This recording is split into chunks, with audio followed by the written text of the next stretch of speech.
নমস্কার, শুভ সন্ধ্যা। শাশ্বতী সিনহা টক্সে আপনাদের সবাইকে স্বাগত। আপনারা শুনছেন তারাশঙ্কর বন্দ্যোপাধ্যায়ের কীর্তিহাটের কর্চা। তৃতীয় খণ্ড শুরু হয়েছে। শুরু করি। রায়বাহাদুর রত্নেশ্বর রায়ের জমিদার জীবনের প্রথম কাজ শ্যামনগরের প্রতিশোধে দে সরকারদের ঘর পোড়ানো, টেরা দে সরকারের হাত ভেঙে দেওয়া। তখনও তিনি পোষ্যপুত্র হয়ে নিজের বাপ মায়ের সন্তান হয়ে খাঁটি মালিক হননি। জন রবিনসনের সঙ্গে বোঝাপড়া করেছিল পিদ্রুস, করিয়েছিলেন বীরেশ্বর রায়। রত্নেশ্বর রায় জমিদারি পেয়ে জমিদার হিসেবে প্রথম বোঝাপড়া করেছিলেন গোপাল সিংয়ের সঙ্গে। তার ডায়েরির যে অংশে পূর্ব কথা লেখা ছিল তার শেষ কথা গোপাল সিংয়ের কথা। লিখেছিলেন, এবার গোপাল সিং ধ্বংসযজ্ঞ সমিধ প্রস্তুত, আমি জমিদার হইয়া তাহাতে আহুতি দিব। এই কথাতেই পূর্ব কথা শেষ। তারপরে আরম্ভ হয়েছে তার দিনলিপি, ডেলি ডায়েরি। সেদিন ছিল দোল পূর্ণিমা, 1264 সাল। সেদিনের ডায়েরি লিখতে গিয়েও তিনি গোপাল সিংয়ের কথা ভুলতে পারেননি। সেদিন বীরেশ্বর রায় যজ্ঞ করে রত্নেশ্বরকে পোষ্যপুত্র গ্রহণ করেছিলেন। বীরেশ্বর রায় এই অনুষ্ঠানে বিরাট উদ্যোগ করেছিলেন। জীবনের এতদিনের সমস্ত দুর্ভোগ, দুশ্চিন্তা, অশান্তির স্তূপকে বোধহয় এই যজ্ঞে জ্বালিয়ে ছাই করে দিতে চেয়েছিলেন। উৎসব তখনকার দিনে যত রকম হতে পারে করেছিলেন। কবিগান, খেমটা নাচ, বাই নাচ, যাত্রাগান, পাঁচালি, আতশবাজি, রায়বেশের নাচ, তারের খেলা, কোনো কিছু বাদ দেননি। সফিয়াবাই এসেছিল। সফিয়াবাই কিন্তু বাই হিসেবে আসেনি, সে এসেছিল সত্যকারের আত্মীয়ের মর্যাদা নিয়ে। সে কালটা ছিল বিচিত্র। গোপন পর্যন্ত ছিল না যে এই সফিয়াবাই বীরেশ্বর রায়ের অনুগৃহীতা। এ মর্যাদা তাকে দিয়েছিলেন ভবানী দেবী স্বয়ং। রত্নেশ্বর রায় কিন্তু এর মধ্যেও গোপাল সিংকে ভোলেননি। লিখেছেন, এই অনুষ্ঠানে গোপাল সিং আইসে নাই, উদ্দেশ্য সিদ্ধ হইয়াছে। দেওবানজি গিরীন্দ্র আচার্য অনেক চিন্তা করেই এই অনুষ্ঠানেই একটি বিশেষ পর্ব যোগ করেছিলেন। রত্নেশ্বর বীরেশ্বর রায়ের আম্মোক্তার নামার বলে এই অনুষ্ঠানেই সমুদয় খাসমহলের মণ্ডলদের আহ্বান করেছিলেন। আগামী বৎসরের সদর পুণ্যাহের দিন ধার্য করেছিলেন এই দিনেই। মহলের হাটের ডাক, ঘাটের ডাক, জলকর, ফলকর, বনকর, বাৎসরিক বন্দোবস্তির ব্যবস্থা করে মৌজা বীরপুরেও ঢোল শহরত করে জানিয়েছিলেন বীরপুরের মণ্ডলান বন্দোবস্ত এই সময়েই হবে।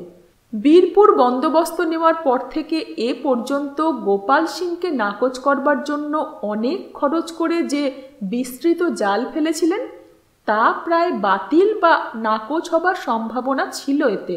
তবু তিনি এ ব্যবস্থা করেছিলেন, কারণ এ পর্যন্ত হাজার দরুনে যেসব বাকি খাজনার মামলা দায়ের হয়েছিল তাতে বীরপুরকে মণ্ডলান তৌজি হিসেবে স্বীকার করা হয়নি। এই ঢোল শহরতে মণ্ডলান প্রথা স্বীকার করেছিলেন রায়েরা। তবে এতে গোপাল সিংকে আনতে হবে কীর্তিহাটে। রত্নেশ্বর রায় তখন নতুন। তিনি জিজ্ঞাসা করেছিলেন, কি হবে এতে? মণ্ডলান সত্য ডাক হবে, অন্য লোকেও ডাকবে। যদি নিজে না আসে অন্য লোক পাঠায়? বেনাম ডাক নেব না, লিখে দিয়েছি। তাছাড়া আমাদের সে রাইট আছে বাবুজি, বলে বই খুলে দেখিয়ে দিয়েছিলেন।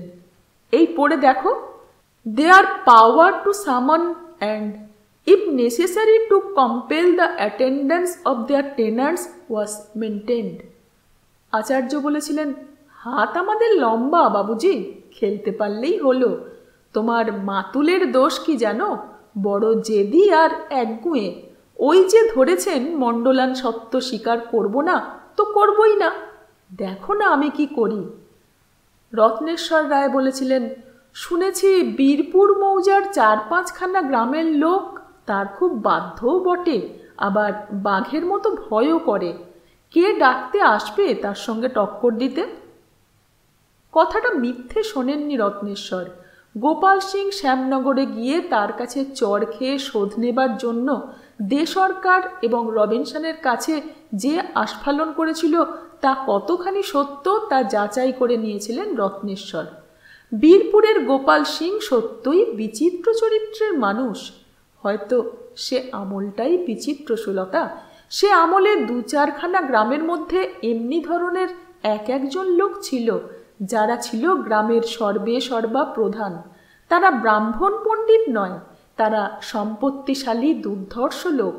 চোর ডাকাতকে শাসন করত, আবার আশ্রয় দিত, ধরে এনে বেঁধে মারত, আবার দারোগা ধরতে এলে তাকে লুকিয়ে রাখত। মামলায় টাকা দিয়ে সাহায্য করত, সাজা হয়ে গেলে তারা নিশ্চিন্ত হয়ে জেলে যেত এই মানুষদের ভরসায়। দুর্বৎসরে খেতে দিত, সুবৎসরে কোষে আদায় করে নিত। দারোগাকে সেলাম করত, কনস্টেবলকে তুম বলতো, রাইটার আর জমাদারকে বলতো ইয়ার। মাসে মাসে খাসি, বড় মাছ, ঘি, চাল, দুধ, তরকারি সাজিয়ে একটা করে ভেট পাঠাতো। নিজে দিত না, পরের কাছ থেকে নিয়ে দিত। সাধু সন্ন্যাসীর সেবা করত, তুকতাকের কবজ মাদুলি নিত, শঙ্খ নির্মাল্য নিত, কাপড় কম্বল দিয়ে বিদায় করত। কিন্তু ধর্মালোচনা করত না, শুনত না। মামলায় মিথ্যে বলতো, দিনকে রাত করত, দরকার হলে খুন করাতো, আবার বাদ দিলে বলতো জাত দিলাম। বাত রাখতে পারলে জাত থাকবে, নইলে বাতের সঙ্গে জাতও যাবে। কাউকে রক্ষা করব বললে প্রাণ দিয়ে যথা সর্বস্ব পণ করে তাকে রক্ষা করতে চেষ্টা করত। অধিকাংশেরই বিচার ছিল খেয়াল মতো। বুদ্ধি তাদের ছিল না তা নয়, কিন্তু বুদ্ধির সবটাই ছিল কুটিল। ওই খেয়ালের বিচারকে সমর্থন করতে প্রয়োগ করত। মদ খেত, গাঁজা খেত, রক্ষিতা রাখত ঘরেই। আবার উন্মত্ত হলে ও পাপের সীমা থাকত না। আইন এরা মানত না, নিজের এলাকায় নিজের আইন তৈরি করত। জমিদারদের খুদে সংস্করণ। জমিদাররা এদের জন্যই এমন হয়েছিল, না জমিদারদের অনুকরণে বা তাদের থেকে বাঁচবার জন্য এমন হয়েছিল, তা বলতে পারবো না সুলতা। সেটা অনুসন্ধান করে দেখতে পারো। হয়তোবা সেকালের এইটাই ছিল রাষ্ট্রের চরিত্র, সমাজের চরিত্র, মানুষের চরিত্র। গোপাল সিংয়ের কথা বলি। গোপাল সিং বীরপুর মৌজায় বাঘ ছিল। বাংলাদেশের মাটির মানুষ, ব্রাহ্মণ, কায়স্থ, সদ্গোপ, মাহিষ্য এদের থেকে কিছু স্বতন্ত্র। ভুলতে পারত না সে ছত্রী। গ্রামের শ্রেষ্ঠ জমিটুকু ছিল তার। সচ্ছল সংসার, সম্পদ, টাকা কড়ি কত ছিল বলা কঠিন, কিন্তু ধান ছিল তার প্রচুর। একটা পুকুরের চারিপাড়ে খড়ের বড় অর্থাৎ মোটা দড়ি পাকিয়ে তারই বেড দিয়ে তৈরি গোলায় বাঁধা থাকত। কেউ বলে 100, কেউ বলে 150 গোলা পুকুরটাকে ঘিরে। সে এক আশ্চর্য শোভার সৃষ্টি করত। উঠত ভোরে, তারপর ডন বৈঠক দিয়ে ছোলা গুড় আর সদ্য দোয়া ফেনাশুদ্ধ দুধ খেয়ে, লম্বা ছিলমে গাঁজা খেয়ে, মাথায় মুরেঠা বেঁধে, গায়ে আংরাখা পরে বেরিয়ে এসে একটা পাক দিয়ে আসতো মাঠে। হেঁটে যেত না, যেত ঘোড়ায়। ভালো দেশি ঘোড়া ছিল তার, পাঞ্জাবিদের কাছে কিনত। তারপর এসে বসত দলিজার তখ্ত পোষে। মণ্ডলান তৌজি বীরপুরের মণ্ডল, সে তার সেরেস্তা ছিল। সেরেস্তা অবশ্য জমিদারের নামাঙ্কিত। রোকা থেকে সকল কাগজপত্রেই লেখা থাকতো জমিদারের নাম। রসিদ চেকেতেও থাকতো জমিদারের নাম, জমিদারের শিলমোহর। তবে হুকুম ছিল তার। তার হুকুমে গোমস্তা কাজ করে যেত। রোকা যা দিত তাতে তার দস্তখত থাকতো জমিদারের মণ্ডল গোপাল সিং ছত্রী। তখ্ত পোষে বসে আবার খেত গাঁজা, তারপর মদ। শুধু মদ গোপাল সিং কখনো খেত না, গাঁজা খেয়ে মদ খেত। বলতো, বাবা, কালী মায়ের বেটা আমি, নেশা করি মাকে মনে দেখবার লেগে, তার নিচে পাতি বাবাকে, তারপর তার উপর খাড়া করি মাকে। মা তখন জিভ বার করে হাসে। সবই ছিল তার প্রকাশ্য ব্যাপার। জীবনে যা অপ্রকাশ্য তা তার স্বার্থের ব্যাপার, বিষয়ের ব্যাপার। গ্রামের প্রজারা এসে বসে থাকতো, তাদের নালিশ শুনত, জরিমানা আদায় করত, ভেট নিত। কেউ আনত খাসি, কেউ আনত তরকারি, সে শাক পর্যন্ত। কেউ আনত ঘি, কেউ দুধ। খাজনা আদায় হতো, দরখাস্ত জানাতো। দলিজার কাজ সেরে গোপাল সিং স্নান করতে যেত পুকুরে, ঝাঁপিয়ে পড়তো কুমিরের মতো, প্রচুর সাঁতার কেটে উঠত। তারপর কালীমা গোবিন্দজি থেকে ষষ্ঠী মাকে প্রণাম করে এসে খেতে বসত। সে খাওয়াও নাকি একটা পর্ব ছিল। মাছের মাথা ভিন্ন খাওয়া হতো না, এবং 5 পোয়া চালের ভাত সে খেত, তার সঙ্গে ছোলার ডাল। তারপর ঘুম, টানা সন্ধে পর্যন্ত। সন্ধ্যের সময় উঠেই নেশাযোগ। আগে বাবার ভোগ, তারপর মায়ের ভোগের প্রসাদ পেয়ে সন্ধ্যার মজলিস। সে গ্রাম শুদ্ধ লোক। সে দুপুর রাত্রি পর্যন্ত। তারপর অন্দরে 3টি বিবাহ ছিল, তার উপর ছিল রক্ষিতা দাসী। কিন্তু এই সব নয় গোপাল সিংয়ের। বর্ষার সময় গোপাল সিংয়ের আর এক রূপ ছিল। 5খানা গ্রামের লোক আসত তার দলিজায়। বর্ষায় ধান ফুরিয়েছে, চাষের সময় ধান চাই। গাঁজার নেশার পাটার উপর মদের নেশার বিগ্রহ চড়িয়ে গোফে তা দিতে দিতে গোপাল সিং প্রশ্ন করত, কোন গ্রামের রে তোরা বেটারা? 5 পাড়ার আমরা সিংহ মশায়। কতজনে নিবি? কত ধান চাই রে শালা? হিসাব করে বল। হিসেব করে এনেছি সিংহ মশাই, 4 পৌটি ধান আমাদের চাই, মানে 160 মণ। গোপাল বলতো, দেখো তো দাসজি, কোন কোন গোলায় পুরো 1 পৌটি ধান আছে। দাসজি গোমস্তা বলে দিত নম্বর। গোপাল বলতো, যা এই নম্বরের গোলা 4টে ভেঙে ধান নিয়ে যা, খড়ের বড় তুলে রেখে যা। তারা চলে যেত খুশি হয়ে। আর এক দল এসে দাঁড়াতো, আমরা সাঁওতা থেকে এসেছি, প্রণাম। তোদের কত চাই? আমাদের লোক কম, 2 পৌটি চাই। শাহ, লোক কম কেন রে? বেশি হয়ে জানা, আমি বারণ করেছি, 2-3টে বিয়ে কর। বলে দাও দাস, 2টো গোলার নম্বর। আবার অন্য গ্রাম আসত, তারা নম্বর জেনে নিয়ে চলে যেত। বাখারের খড়ের দড়ি খুলে ধান তুলে গাড়ি বোঝাই করত। খড়ের দড়ি সযত্নে জড়ো করে রেখে যেত গোপাল সিংয়ের চাষ বাড়িতে। মেপে দেখার রেওয়াজ ছিল না, কিন্তু কম হতো না কখনো। আবার ধান উঠলে মাঘ মাসের শেষ থেকে শুরু করে গোটা ফাল্গুন ধান বোঝাই গাড়ি আসতো। গ্রামের লোকেরা প্রণাম করে বলতো, আমরা 5 পাড়ার লোক, ধান এনেছি। এসেছিস শালারা, বেশ করেছিস। যা, যে বাখার ভেঙেছিলি সেই বাখারে ধান তুলে বড় বেঁধে দিয়ে যা। পুরা এনেছিস? আগে হ্যাঁ, আসল সব আছে, তবে বাড়ি পুরো দিতে পারছি না সিংমশাই, এবার ফলন খারাপ। কত বাকি থাকলো লিখে দিয়ে যা। সিংয়ের তরফেও কেউ ধান মেপে নিত না। শুধু এই নয়, গোপাল সিংয়ের আর এক চেহারা ছিল। বিবাদী সম্পত্তি দখল নিতে সাহায্যের জন্য লোক আসত। বিবাদী জমি দখল দিয়ে দিতে হবে সিংজি। কোথাকার গো? নসিমপুরের। কার সঙ্গে ফৌজদারি? নসিমপুরের সাহাদের সঙ্গে। ওরা কাকে আনবে? শুনছি গোপ গাঁয়ের গোপদের। তারা গোপ? শালা মরদ বটে। আপনাকে যেতে হবে। যাব, 200 টাকা নিব। আজ্ঞে। ভাগ রে শালা ভাগ। আজ্ঞেতে নেই গোপাল সিং, হাঁ বললে আছে। আধা টাকা রেখে যা, আধা টাকা গিয়ে আগে নিব, তারপরে নামবো। মামলা খরচা তোদের। তাই ঠিক দিনে যেত গোপাল।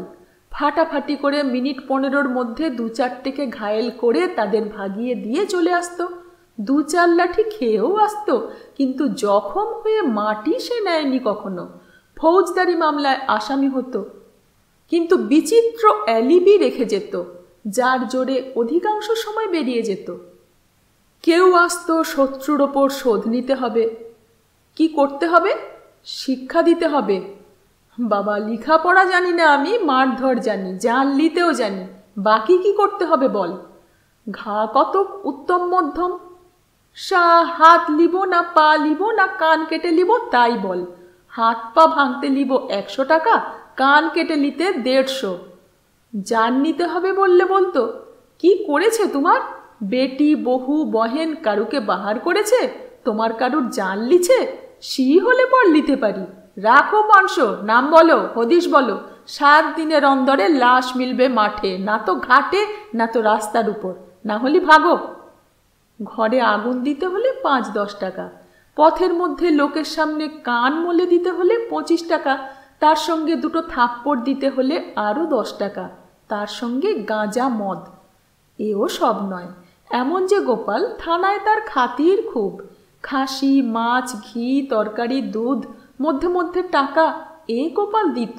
কিন্তু তাই সব নয়, তার এলাকার কোনো আসামিকে তার সাহায্য ভিন্ন পুলিশ ধরতে পারত না। কিছুদিন আগে শ্যামনগর পুড়িয়ে আসার পরই একটা ঘটনা ঘটেছিল, সে কথা লোকের মুখে গল্প হয়ে উঠেছিল। সকালে দলিজার সামনে দিয়ে যাচ্ছিল থানার নতুন রাইটার, সঙ্গে 2জন কনস্টেবল। গোপাল সিং তাকে দেখেই আরে আরে আরে বলে পরম আগ্রহ ভরে এসে বলেছিল, চামারি সিং, কাহর জায়গা ভাইয়া, ই বাবু? আপনার এলাকায় এলাম সিংজি, ইনি নতুন জমাদার বলে সে আলাপ করিয়ে দিয়েছিল রাইটার বাবুর সঙ্গে। গোপাল তাকে সাগ্রহে আহ্বান করেছিল তার বাড়িতে। আসেন আসেন, বসেন, তামাকুল পিয়েন, শরবত আন, পান আন, মদ আন, খাসি এনে কাঠ। রাইটার বাবুটি পুরনো বন্ধু, সিংজির সঙ্গে অনেক মদ্যপান করেছেন, তার মারফতে অনেক ঘুষ নিয়েছেন, কিন্তু আজ তিনি কান দেননি। তিনি আহ্বান প্রত্যাখ্যান করে বলেছিলেন, না, একজন ফেরারি আসামির সন্ধানে এসেছি, খবর পেয়েছি সে এসেছে, আমাকে যেতেই হবে। হারে বসেন মশাই, ও শালাকে হামি হাজির করে দিব, কেনে ভাবছেন আপনি? বসেন, মৌজ করেন, মদ খান, রাত যে যা চান তাই দিব, কাল সকালে শাকে নিয়ে মজে সে চালিয়ে যাবেন। কিন্তু মুন্সি সাহেব শোনেননি, চলে গিয়েছিলেন। ফিরেছিলেন সন্ধে নাগাদ, অত্যন্ত ক্লান্ত এবং ক্ষুধার্ত হয়ে শূন্য হাতে। গোপাল আবার তাকে পাকড়েছিল। বসেন বসেন, কি বাত, এই রাতে ফিরবেন, না খানা না পিনা, তা হয় না মশা। মুন্সিবাবু অগত্যা ছিলেন, সম্মুখে রাত্রি, পথও অনেকটা এবং ক্ষুধার্ত ক্লান্ত দুই ছিলেন সকলে। গোপাল তাদের সমাদর করে মদ্য মাংস খিচুড়ি মাছের মুড়ো খাইয়ে বিছানা করে শুতে দিয়েছিল। একটি যুবতীও দিয়েছিল। গভীর ঘুমে আচ্ছন্ন হয়ে পড়েছিলেন মুন্সিবাবু, কিন্তু হঠাৎ ঘুম ভেঙে গিয়েছিল। ঘরের মেঝেটা জলে ভিজে উঠেছে, বিছানা ভিজেছে এবং বাইরে থেকে কারা হুড় করে জল ঢালছে জানলা দিয়ে। মেয়েটা একপাশে জড়সড় হয়ে দাঁড়িয়ে আছে। কালটা ছিল শীতকাল, মুন্সিবাবু ভিজে বিছানায় শুয়েছিলেন, তার কাপড় জামাও ভিজে গেছে। তিনি কাঁপতে কাঁপতে উঠে ঘরে পা দিতে গিয়ে কাদায় পা দিয়েছিলেন। মাটির মেঝে জলে ভিজে কাদা হয়ে উঠেছে। এ কি? মেয়েটা জবাব দিয়েছিল, সিংজি। সিংজি? হ্যাঁ, সিংজির লোকেরা জানলা দিয়ে জল ঢালছে। কেন? তা জানি না। মুন্সি সাহেব দরজায় এসে খিল খুলে দরজা টেনে দেখেছিলেন দরজা বাইরে থেকে বন্ধ। তিনি তারস্বরে চিৎকার করেছিলেন, সিংজি, সিংজি, গোপাল সিং বাবু, ও মশায়। বাইরে অট্টহাস্য বেজে উঠেছিল। হা হা হা, কেমন মজা! এটা গোপালের কৌতুক, তার রসিকতা এই রকম। কিন্তু শেষ রক্ষা করেছিল গোপাল। দরজা খুলে ভিজে মুন্সিকে বের করে শুকনো কাপড় পরিয়ে শুকনো ঘরে শুকনো শয্যায় শুতে দিয়েছিল। শুধু তাই নয়, সকালে উঠেই মুন্সি সাহেব তার ফেরারি আসামিকেও হাজির পেয়েছিলেন। গোপাল সিংয়ের লোকেরাই তাকে লুকিয়ে ফেলেছিল মুন্সি যেতে যেতে, আবার তারাই তাকে হাজির করে দিয়েছে মুন্সিজি উঠতে উঠতে। গোপাল মুন্সিকে বলেছিল, এই লেও বাবা তোমার আসামি, নিয়ে যাও, কিন্তু বাবা গোপাল সিংকে ডিঙিয়ে ঘাস খেতে যাইও না। গোপাল ঘোড়া আছে না, হাতি আছে, উট আছে, ডিঙানো যায় না। বললাম, বসো বাবা, মৌজ করো, শুনলে না, তাই হাতের খেল দেখিয়ে দিলাম। আসামিটাকে বলেছিল, যা রে শালা যা, বুড়া কাম করিয়েছিস, সাজা নিতে হবে, আজ না লিস কাল নিতে হবে, তা যা, চলে যা, তোর বাল বাচ্চা জরু অরু রইল, আমি রইলাম, খানে মিলবে, পরনের কাপড়া মিলবে, সব কুছ আমি দিব, যা। এই গোপাল সিং। রায়বাহাদুর রত্নেশ্বরের প্রথম দিনের ডায়েরি 10 পৃষ্ঠা জুড়ে লেখা। অনুষ্ঠানের উৎসবের বিবরণ থেকে মায়ের কোলে ফিরে আসার আবেগময় মনোভাবের বর্ণনার সঙ্গে গোপাল সিংয়ের কথা অনেকটা জায়গা জুড়ে আছে। সে যদি নাই আসে তবে কি করবেন? কে ডাকবে? এই গোপালকে কে শত্রু করবে? অথচ মণ্ডলাম তৌজি শিকার দোষ হয়ে যাচ্ছে। রত্নেশ্বর দেওয়ানকে চিন্তিতভাবেই কথাগুলো বলেছিলেন। হেসে গিরীন্দ্রাচার্য বলেছিলেন, বাবুজি, লোক আছে, ডাকবার লোক আমার হাজির আছে। হাজির আছে? কে? আচার্য ডেকে বলেছিলেন, ভগবান মণ্ডলকে ডাকো তো। প্রায় সঙ্গে সঙ্গেই এক দীর্ঘকায় প্রায় 6.5 ফুট লম্বা অনুপাতে শীর্ণকায় এক প্রৌঢ় এসে ভূমিষ্ঠ হয়ে প্রণাম করেছিল। ভগবান মণ্ডল অবস্থায় গোপাল সিংয়ের সমকক্ষ লোক, কিন্তু নির্বিরোধী। এতকাল পর্যন্ত গোপালের অনুগতই ছিল। সে যা বলেছে তাই মেনেছে, কিন্তু আর মানবে না। সে ডাকতে প্রস্তুত আছে। কীর্তিহাটের জামাই সে। আচার্য তার শ্বশুর শ্যালকদের দিয়ে তাকে জাগিয়েছেন, মণ্ডলাম তুমি নাও, মাথা হেঁট করে কতকাল থাকবে? ভগবান রাজি হয়েই এসেছে এখানে। গিরীন্দ্রাচার্য বলেছিলেন, ফৌজদারি হবেই, গোপাল ছাড়বে না, ওতেই সে জালে পড়বে। ভগবানকে সামনে রেখে লড়বে আমাদের লোক। গোয়ানদের আমি ঠিক করে রেখেছি। এই সমারোহের মধ্যেই বীরেশ্বর রায় গোয়ানদের বসতের জায়গা দিয়েছিলেন ওই সিদ্ধপীঠের জঙ্গলের পাশে, খানিকটা দূরে, ওই লাল মাটির ডাঙার উপর, একেবারে কাঁসাইয়ের ধারে। হিল্লার বাবা পিদ্রুস ওদের সর্দার। পিদ্রুস তখন 25-30 বছরের জোয়ান। রবিনসনের মৃত্যুর পর পুলিশ তার উপর নজর রেখেছে। সে রায়বাবুর আশ্রয়ে এসেছিল বাঁচবার প্রত্যাশায়। গোপাল সিং কিন্তু আসেনি। একটা গুজব কেমন করে রটেছিল যে বীরেশ্বর রায় প্রতিজ্ঞা করেছেন গোপাল এলে তাকে ধরে কালী মায়ের স্থানে নরবলি দেবেন। বিচিত্রভাবে গুজব নিজের গড়ন নিজে নেয় সংসারে। গুজব রটেছিল বীরেশ্বর রায়ের নিরুদ্দিষ্টা সতীবউ 12 বছর কালী সাধনা করেছেন, তার উদযাপন হবে নরবলি দিয়ে। গোপাল সেই বলি। কথাটা সেকালে অবিশ্বাস্য ছিল না। নরবলি তখনও ছিল। তান্ত্রিকেরা দিত গোপনে শ্মশানে, লোকালয় থেকে দূরে। ডাকাতেরা বড় ডাকাতি করবার আগে অনেক সময় নরবলি দিত। যেদের ক্ষেত্রে জমিদারেরাও নরবলি দিয়েছে।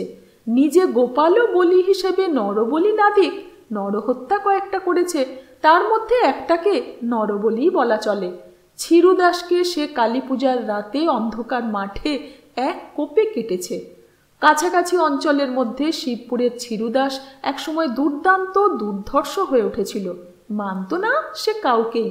সম্পত্তিবান লোক, লোকে বলতো একদল ডাকাত তার অধীনে আছে। বর্তমানে গোপাল সিং যা করে তাই সে তখন করত। বলতে গেলে গোপালের গুরুও সে বটে, এবং গোপাল তাকে খুন করেই তার গদিতে বসেছে তাও বটে। স্থানীয় সম্পত্তিবান ব্রাহ্মণ, কায়স্থ, গন্ধবণিক, তালুকদার, পত্তনিদার এবং সংগৃহস্থেরা ছিরুদাসের ঔদ্ধত্যে পীড়িত এবং লাঞ্ছিত দুই হয়েছিলেন। শেষে তারা একজোট হয়ে প্রতিকারে বদ্ধপরিকর হয়ে কাণ্ডটা করেছিলেন। গোপাল তখন নবীন যুবক। গন্ধবণিক, তালুকদার, লোকাইচন্দ হয়েছিল জোটের মাথা। সেদিন কালী পুজো। লোকাইচন্দের বাড়িতে সেদিন গোপাল হাজির ছিল, নেমন্তন্নে গিয়েছিল। রাত্রি দুপুরে পুজো। লোকাইচন্দ উপোস করে বসেছিল, গোপালও বসেছিল কাছে। ওই কথাই হচ্ছিল। গোপাল বলেছিল, আমি পারি চন্দবাবু। তুমি পারো? হেসে বলেছিল, এত সোজা নয় গোপাল। না পারলে দুও দিবেন, ছত্রি থেকে গোপাল খারিজ হয়ে যাবে। মাথায় কারণের ঝোঁক ছিল, সেই ঝোঁকের মাথাতেই হচ্ছিল কথাবার্তা। এমন সময় একজন পাইক এসে বলেছিল, ছিরুদাস এসেছে। ছিরুদাস? হ্যাঁ, কালী পুজোর খবর করতে এসেছে, নেমন্তন্নপত্র করেছিলেন। নিয়ে আয়। না, আমি যাচ্ছি। উঠে যাচ্ছিল চন্দ। গোপাল বলেছিল, আমাকে একটা তলোয়ার দিবেন? কি দাও? ঘরেই কখানা রামদা আর তলোয়ার সাজানো ছিল। গোপাল, দিয়া দেখেন, কিন্তু আমার গ্রামের মধ্যে নয়। ঠিক আছে, তাই হবে। দেখে নিয়ে যাও। আমি এই দরজা দিয়ে নিকলে যাচ্ছি, একটুকুন দেরি করবেন। ছিরুদাস চাষির ছেলে, দুর্দান্তপনার জোরে সম্পত্তিবান হয়ে সে প্রতিষ্ঠিত মর্যাদাবানদের গায়ে গা দিয়ে বসবার শখে একজন অনুচর সঙ্গে করে কালী পুজোর দিন সন্ধে থেকে তত্ত্ব তালাশ করতে বেরিয়েছে। সে দাঁড়িয়েছিল কালী মূর্তির সামনে। চন্দ তাকে অতিথি হিসেবেই আহ্বান করেছিল, আপ্যায়িতও করেছিল। কয়েক পাত্র কারণ পান করে উঠেছিল ছিরুদাস। উঠলাম চন্দ্রমশাই। চন্দের মনে দ্বিধা হচ্ছিল। অতিথি এসেছে, তার উপর গোপাল একলা গেল, যদি না পারে তবে সব প্রকাশ হয়ে পড়বে। চন্দ বলেছিল, আজ থাকো না দাস। আজ্ঞে না, ওইটি আজ্ঞে করবেন না, বাড়ি আমাকে ফিরতেই হবে। অনেক শালা তক্কে আছে, আমি বাড়ি নাই জানলে বাড়ি মেরে দেবে। তাছাড়া গুরুর বারণ আছে, বাইরে রাত আমি কাটাবো না। মানুষ ঘুমোয় না মরে, পরের বাড়িতে ঘুম আর জমের দুয়ারে মাথা দেওয়া দুই সমান। চন্দ বলেছিল, তবে সঙ্গে লোক দিই, অপেক্ষা করো। নিজের হাতের লাঠির মধ্য থেকে একটা ধারালো চকচকে গুপ্তি বার করে বলেছিল, যাহা ছিরুদাস তাহাই ভীমপুর, এই আমার দোসর। আপনাদের আশীর্বাদে মানুষ তো মানুষ, ভূত প্রেত পিশাচে ছিরুকে পথ ছেড়ে দেয়। বলে হাসতে হাসতে চলে গিয়েছিল। গ্রাম পার হয়েই বিস্তীর্ণ একটা মাঠ। ছিরু চলে যাওয়ার আধ ঘন্টাও হয়নি, মাঠ থেকে একটা চিৎকার উঠেছিল। সে চিৎকার ভীষণ চিৎকার। চমকে উঠেছিল চন্দ। কি হলো? গোপাল ধরা পড়ল? মরল? সে ভাবছিল লোক পাঠাবে কি পাঠাবে না। হঠাৎ ছুটে এসে পড়েছিল ছিরুদাসের সঙ্গের লোকটা। চন্দ্রমশাই! চন্দ আবার চমকে উঠেছিল। কি হলো? হাঁপাতে হাঁপাতে লোকটা বলেছিল, সর্বনাশ হয়ে গেল হুজুর। মাঠের মধ্যে একটা গাছের উপর থেকে লাফ দিয়ে পড়ল একটা দানর মতো কি, তারপর কি? একখানা দা দিয়ে কি দাস মশাইকে এক কোপ, তারপর আমাকে। আমার হাতে মশাল ছিল, আমি লাঠি ধরতেই পারলাম না। দাস মশাইও গুপ্তি খুলতে পারলে না। আমার হাতে কোপ লেগেছে, মশাল পড়ে গিয়েছে। সে দাস মশাইয়ের বুকে বসে কোপাচ্ছে।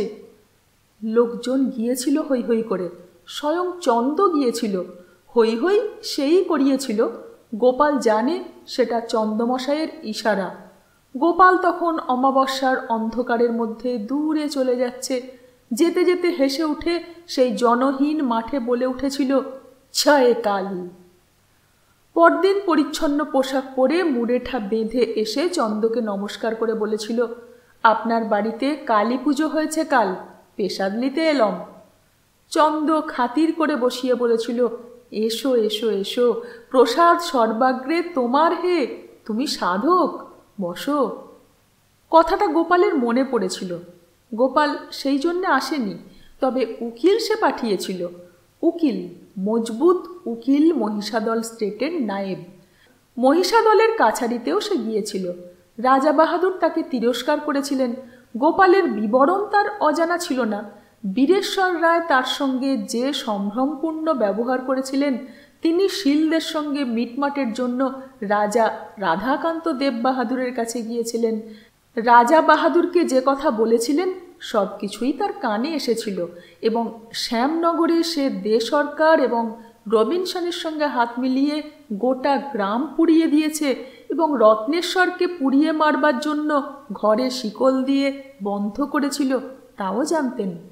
তিনি বলেছিলেন, আমার উচিত এখান থেকেই তোমাকে বেঁধে কীর্তিহাটে পাঠানো। যাও, তুমি আমার সম্মুখ থেকে চলে যাও। আমি একটি কথাও তোমার জন্যে বলবো না, বলতে পারবো না। গোপাল অসহায় বোধ করেছিল প্রথমটা। তারপর সে নিজেকেই নিজে বলেছিল, কুছ পরোয়া নেহি হ্যাঁ। তারপর ধরেছিল নায়েবকে। রাজা সাহেব এ নিমন্ত্রণে নিজে যাবেন না, তবে তার আশীর্বাদ লৌকিকতা নিয়ে যাবে তার সদর নায়েব। সেই নায়েবকে ধরেছিল গোপাল এবং কবুল করেছিল, খেয়া কোনো রকমে ঘরে ঢুকাইয়া দিন নায়েববাবু, আমি 100 টাকা কবুল করছি আপনার নজরানা। সেদিন গোপাল নিজে এলে কি হতো বলা কঠিন। সেদিন রায়বাড়িতে দেবতা মন্দির থেকে কাছারি থেকে অন্দর পর্যন্ত পরিপূর্ণ সন্তোষের একটা অতি প্রসন্ন বাতাবরণের সৃষ্টি হয়েছিল। নাট মন্দিরে হয়েছিল পোষ্যপুত্র গ্রহণের যজ্ঞ। বিমলাকান্ত অশ্রু সজল চক্ষে দান করেছিলেন কমলাকান্তকে, দান গ্রহণ করেছিলেন বীরেশ্বর এবং ভবানী দেবী। জল সকলের চোখ থেকেই গড়িয়ে পড়েছিল, তারাও কেঁদেছিলেন, সঙ্গে সঙ্গে যারা দেখেছিলেন তারাও কেঁদেছিলেন। যজ্ঞ শেষে অন্দরে লক্ষ্মীর ঘরের সামনের দরদালানে রায় পরিবারের সকলে রত্নেশ্বরকে আশীর্বাদ করেছিলেন। প্রথমেই আশীর্বাদ করেছিলেন একসঙ্গে যুগলে বীরেশ্বর রায় এবং ভবানী দেবী। সেই কাত্যায়নী দেবীর বোন বীরেশ্বর রায়ের মাসিমা বসে বলে দিচ্ছিলেন ক্রমপর্যায়, এ আর এক মানুষ। বীরেশ্বর রায় পুত্রের হাতে দিয়েছিলেন নিজের হাতের হীরের আংটি, ভবানী দেবী দিয়েছিলেন এক সেট সোনার বাসন। ভদ্রমহিলা বলেছিলেন, ও মা, বাটি যে খালি গো, ওতে বাটি ভরে দুধ দাও। তুমি মা, দাও দাও, ও গো দুধ আনো, দুধ আনো। সন্তান নিচ্ছ, মা ও কি সোনায় দানায় মেলে? মেলে মায়ের দুধে। এক বাটি দুধে তোমার মাই থেকে গেলে এক ফোঁটা মিশিয়ে দাও, না থাকে ওই ঘরে যাও, গিয়ে দুধে মায়ের বোঁটা ঠেকিয়ে দাও, তারপর মুখে অন্ন দাও দুটি, ওই অন্নপ্রাশন হলো। হ্যাঁ, তারপর দুজনে বসো, বীরেশ্বর আর তুমি। বৌমা, তুমি ছেলেকে আগে কোলে নাও। উঠে বসো ভাই রাজাবাবু নাতি আমার, রায়বংশের একুল ওকুল দুকুলের শিবরাত্রির সলতে মায়ের কোলে উঠে বসো। মায়ের কোলে এলে তুমি। বা বা বা, কি মানিয়েছে দেখো। মা দুর্গার কোলে কার্তিক, যশোদার কোলে গোপাল বলবো না মা, গোপাল বড় নিষ্ঠুর, মাকে কাঁদিয়েছিলেন। মা কৌশল্যার রামচন্দ্র, এই ঠিক। ফিরে এলো হারানিধি, এসে রাজপাটে বসবে। দুঃখ হচ্ছে কি জানো, সীতা নাই। আহ, আজ সীতা থাকলে কি হতো। আহ, যাত্রায় গান শুনেছিলাম, অযোধ্যার প্রজারা কাঁধে ভার নিয়ে গান গেয়েছিল, আয় ভাই ভার নিয়ে যাই, অযোধ্যায় রাম রাজা হবে। এ ঠিক তাই। কে ভিড়ের মধ্যে থেকে বলে উঠেছিল, তুমি তো রয়েছ ঠাকুমা, সীতা হয়ে বায়ে বসো না। আনন্দের টলমল সরোবরে যেন এক দমকা বাতাসে একটা তরঙ্গোচ্ছ্বাস উঠেছিল। মেয়েরা সব হেসে উঠেছিল খিলখিল করে। বীরেশ্বর রায়ের মতো দুর্দান্ত পুরুষের সামনেও তাদের হাসতে ভয় হয়নি। বীরেশ্বর রায় নিজেও মৃদু মৃদু হেসেছিলেন।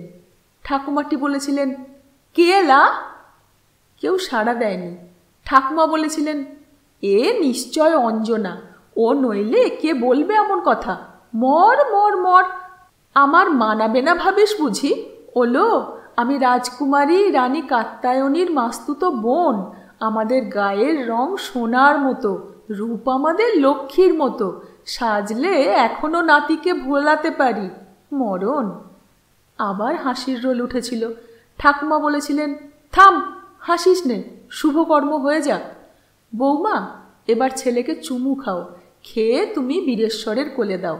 নাও বাবা বীরু, কোলে নাও ছেলে, তোমার বংশধর, তুমিও চুমু খাও। এইবার নাতি, তুমি বসো ভাই মা বাবার সামনে কোলের কাছে, আমরা 5 জনে আশীর্বাদ করি। প্রথমে আমি, বলে ধান দুর্বার সঙ্গে একটি মোহর দিয়ে তিনি আশীর্বাদ করেছিলেন। একখানি রূপোর থালায় মোহর সাজানো ছিল। বীরেশ্বর সেখানা ছেলেকে এগিয়ে দিয়ে বলেছিলেন, প্রণাম করো, প্রণামই দাও। রত্নেশ্বর রায় ঠাকুমাকে 5খানা মোহর দিয়ে প্রণাম করেছিলেন। পিছন থেকে সেই কণ্ঠস্বর আবার শোনা গিয়েছিল, সুদ শুদ্ধ নগদ বিদে ঠাকুমা। সকলে আবার হেসে উঠল, এবার বেশি, যেন হাওয়াতে বর্ষার এলোমেলো মাতন লেগেছে, এবং কালটাও যেন ভরা ভর্তি বর্ষা বলে মানিয়ে গেছে বড় ভালো। সঙ্গে সঙ্গে জবাব এলো, কেন ঠাকুমা, কপালটা আমার মন্দ কিসে বলো? ফক্কাপুরের রাজরানী খুদকুঁড়োতে পেট ভরাই, রাত্রে ভাঙা ঘরে চাঁদের আলো, বাড়ির পাদারে ঝোপে ঝাড়ে শেয়াল ফৌজ পাহারা দেয়, রাজা আমার হবুচন্দর খায় দায় কাশি বাজায়, কপাল আমার মন্দ কিসে বলো? বীরেশ্বর রায়, ভবানী দেবী, রত্নেশ্বর সকলেই এই মেয়েটির খোঁজে কৌতুক এবং কৌতূহল ভরে তাকিয়ে দেখেছিলেন, কিন্তু তাকে কেউ দেখতে পায়নি। মেয়েটি পিছনে আত্মগোপন করে দাঁড়িয়েছিল। বীরেশ্বর বলেছিলেন, মেয়েটি কে মাসিমা? আমারও বটে, তোমার মায়েরও বটে, ভাইয়ের নাতনি, আমার আপন ভাই। তোমার মায়ের তাহলে মাস্তুতো ভাই। তাহলে দেখো, তোমার মামাতো ভাইয়ের বেটি, তোমার ভাইঝি সম্পর্কে, নাম হলো অঞ্জনা। ওদের গ্রামে অঞ্জনা ঠাকরুন কালিমা আছে, তার দৌড় ধরেই হলো ওই বেটি।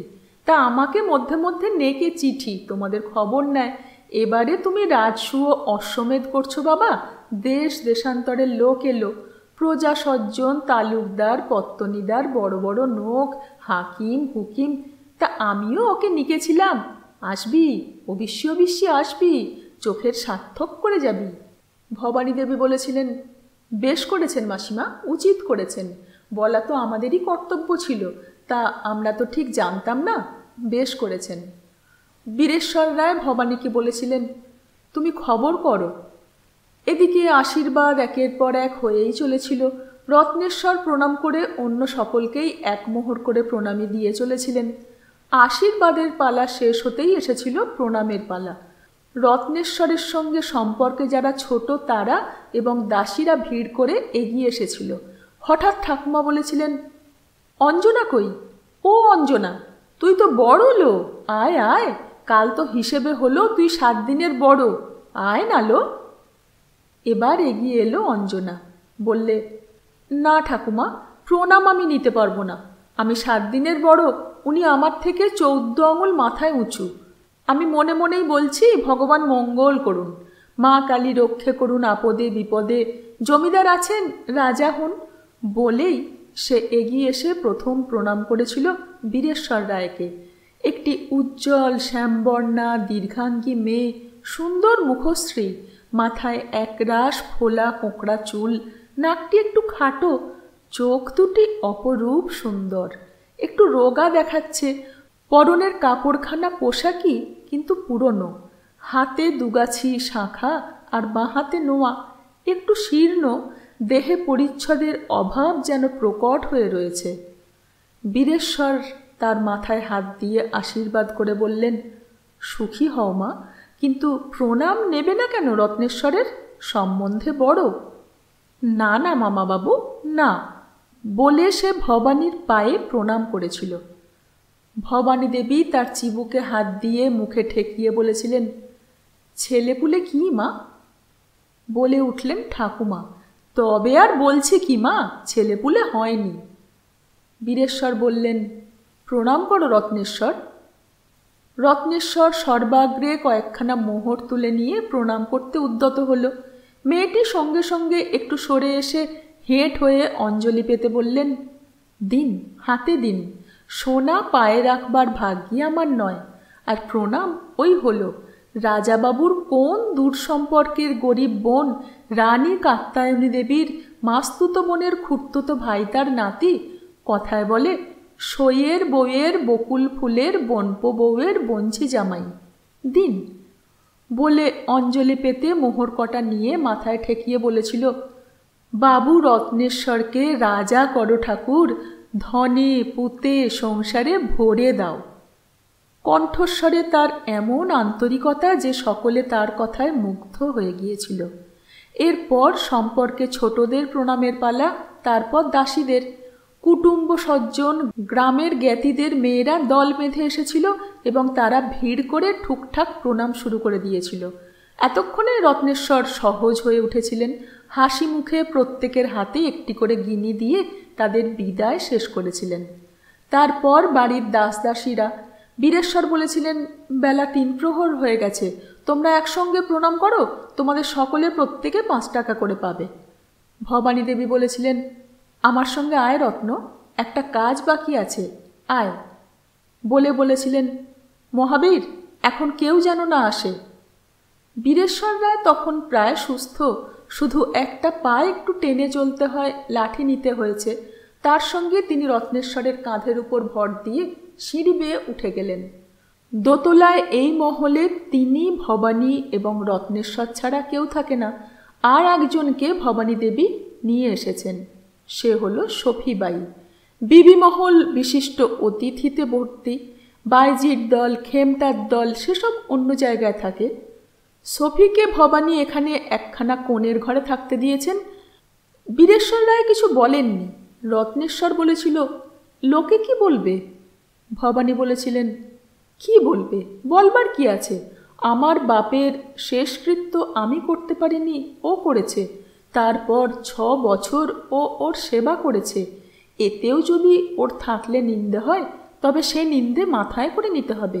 তাছাড়া ওর আচার আচরণ, খাওয়া দাওয়া কোনোটেতে কোন নিন্দের কি আছে বল? তুই কি ভেবেছিস রত্ন, মাসোহারার নাম করে ওর মুখ বন্ধের জন্য বেঁধে রেখেছিস? ছি! রত্নেশ্বর আর কথা বলেননি।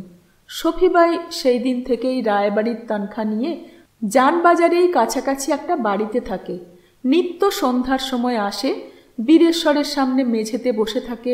ভবানী দেবী বসে থাকেন বীরেশ্বর রায়ের বিছানায়, কথাবার্তা বলেন, গল্পগুজব করেন। তারপর একখানা গান গেয়ে চলে যায়। বেশভূষা করে না সফিয়া, হিন্দুস্থানি মেয়েদের ঢঙে লাল পেড়ে শাড়ি পরে। আভরণের মধ্যে হাতে দুগাছি বালা, চুল সাধারণত এলোই থাকে। কোনো কোনো দিন বেনি রচনা করে সাধারণ একটা খোঁপা বাঁধে। স্কুলের বনিয়াদ পত্তনের সময় একবার সে এসেছিল। সেবার বীরেশ্বর তাকে নিয়ে এসেছিলেন সাহেবদের এদেশি খাঁটি গান গেয়ে শোনাবার জন্য। এবার ভবানী নিয়ে এসেছেন। তাদের স্বামী স্ত্রীর জীবনের শুভ কর্মে সফিয়াকে তিনি বাদ দিতে পারবেন না, এবং প্রথমে বিবি মহলে জায়গা দিয়ে তার মনটা খুঁতখুত করছিল, তাই তিনি এক কোণের একখানা ঘরে তাকে এনে রেখেছেন। তার খাওয়া দাওয়ার ব্যবস্থা করে দিয়েছেন। রান্না সফিয়ার একজন হিন্দু দাসী করে দেয়। দেবতার প্রসাদও খায়। খায় না শুধু মাংস প্রসাদ, এমনিতেও সে মাছ, মাংস, পেঁয়াজ এসব খায় না। রত্নেশ্বরকে নিয়ে গেলেন ভবানী নিজের ঘরে, বললেন, বসো। তারপর নিজে গিয়ে ডাকলেন সফিকে। সফি উপরতলায় বারান্দায় দাঁড়িয়ে দরদালানে এই অনুষ্ঠান পর্বটি দেখছিল। ভবানী এগিয়ে এসে তার হাত ধরে নিয়ে এসে বললেন, বেটাকে আশিস করো সফি। আমি? বুকে হাত দিয়ে অসীম বিস্ময় প্রকাশ করে বললে, আমি? হ্যাঁ, তুমি। বাবুজির তুমি সেবা করেছ, বহুত সেবা করেছ। আমার পিতাজির তুমি শেষ কাজ করেছ। তুমি আমার বাহেন সফি, আমার বেটা। সে কি তোমার বেটা নয়? তোমার আশিস না নিলে তো ওর আশিস পুরা হবে না সফি। সফি অকস্মাৎ চোখ বন্ধ করেছিল। সঙ্গে সঙ্গে দুটি জলের ধারা নেমেছিল চোখ থেকে। তারপর চোখ খুলে কাপড়ের খুঁটে চোখের জল মুছে হেসে বীরেশ্বরকে বলেছিল, মালিক, আপনিও কি এই হুকুম করছেন? বীরেশ্বরও বোধহয় আবেগে বিচলিত হয়েছিলেন। তিনি মুখ ফিরিয়ে অন্যদিকে তাকিয়েছিলেন। মুখ না ফিরিয়েই তিনি বললেন, আমার কলেজার কথা ভবানী জানে সফি। সফি এবার জিজ্ঞাসা করেছিল, ববুয়া? বেটা বলবো? বলেছিল রত্নেশ্বরকে। রত্নেশ্বর সারা জীবন চরিত্র সম্পর্কে সজ্ঞানে কঠোর নিষ্ঠার সঙ্গে সকল রকমের ছুতমার্গ পরিহার করে চলেছেন। কিন্তু সেদিন তিনিও আবেগে অভিভূত হয়েছিলেন। তার মনকে তিনি কঠোর কঠিন করে রাখতে পারেননি। তিনি মুখে উত্তর দেননি। হাঁটু গেড়ে বসে ওই মুসলমানি বাইয়ের পা ছুঁয়ে কপালে ঠেকিয়ে মাথা হেঁট করেছিলেন আশীর্বাদের জন্য। সফিয়া তার মাথায় ডান হাত ঠেকিয়ে অন্য হাতখানি উপরে তুলে চোখ বুজে কয়েক মুহূর্ত দাঁড়িয়ে থেকে তার চিবুক স্পর্শ করে ঠোঁটে ঠেকিয়ে বলেছিল, মেরি জিন্দেগি সফল হো গেই। আল্লাহ মেহেরবান, আমার এই বেটাকে তুমি দুনিয়ার বাদশা করে দিও। তারপরেই সে চলে গিয়েছিল নিজের ঘরে। আজকের এইটুকুই। পরের অংশ নিয়ে খুব শীঘ্রই ফিরে আসছি। সঙ্গে থাকবেন। ধন্যবাদ।